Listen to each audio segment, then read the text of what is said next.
Makhluk paling hina di sebuah pondok pesantren, terdapat seorang santri yang tengah menuntut ilmu pada seorang kiai.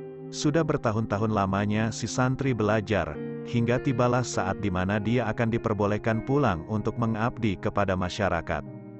Sebelum santri pulang, kiai memberikan sebuah ujian padanya.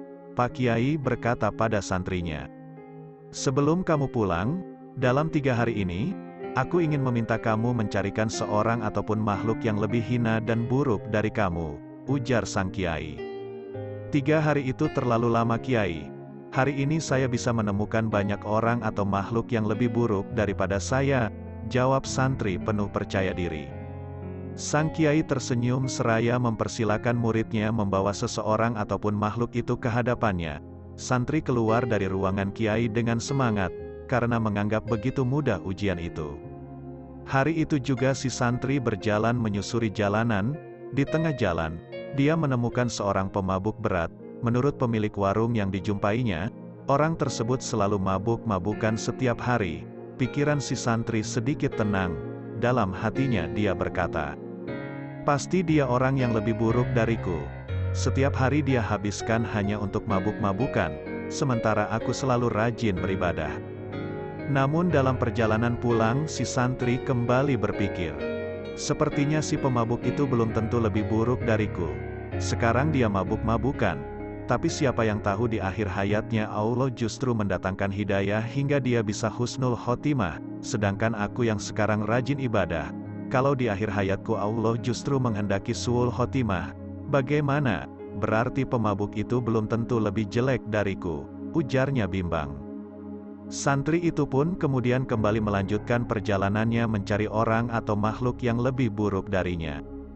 Di tengah perjalanan, dia menemukan seekor anjing yang menjijikkan, karena selain bulunya kusut dan bau, anjing tersebut juga menderita kudisan. "Akhirnya ketemu juga makhluk yang lebih jelek dari aku. Anjing ini tidak hanya haram, tapi juga kudisan dan menjijikkan," teriak santri dengan girang. Dengan menggunakan karung beras, si santri kemudian membungkus anjing tersebut untuk dibawa ke pesantren. Namun di tengah jalan, tiba-tiba dia kembali berpikir, "Anjing ini memang buruk rupa dan kudisan. Namun benarkah dia lebih buruk dari aku? Oh tidak.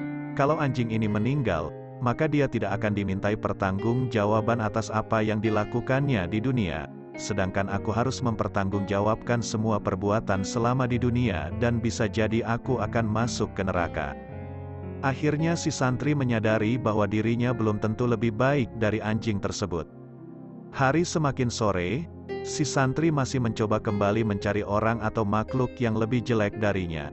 Namun hingga malam tiba, dia tak jua menemukannya. Lama sekali dia berpikir, hingga akhirnya dia memutuskan untuk pulang ke pesantren dan menemui sang kiai. "Bagaimana anakku? Apakah kamu sudah menemukannya?" tanya sang kiai. "Sudah, Kiai," jawabnya seraya tertunduk. "Ternyata di antara orang atau makhluk yang menurut saya sangat buruk, saya tetap paling buruk dari mereka," ujarnya perlahan. Mendengar jawaban sang murid, Kiai tersenyum lega. "Alhamdulillah, kamu dinyatakan lulus dari pondok pesantren ini, anakku," ujar Kiai terharu.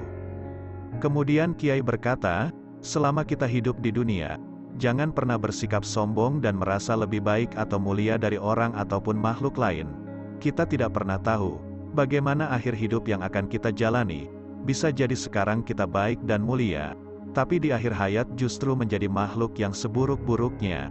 Bisa jadi pula sekarang kita beriman, tapi di akhir hayat, setan berhasil memalingkan wajah kita hingga melupakannya."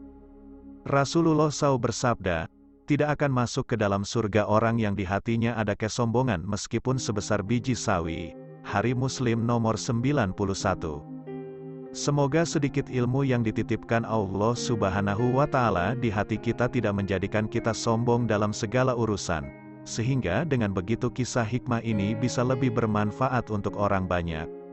Semoga di sisa umur yang Allah berikan, kita dapat mempergunakannya sebaik-baiknya untuk memperbanyak amal saleh dan bukan hanya disibukkan dengan urusan duniawi belaka, dan semoga kita menjadi pribadi lebih baik dan lebih bermanfaat.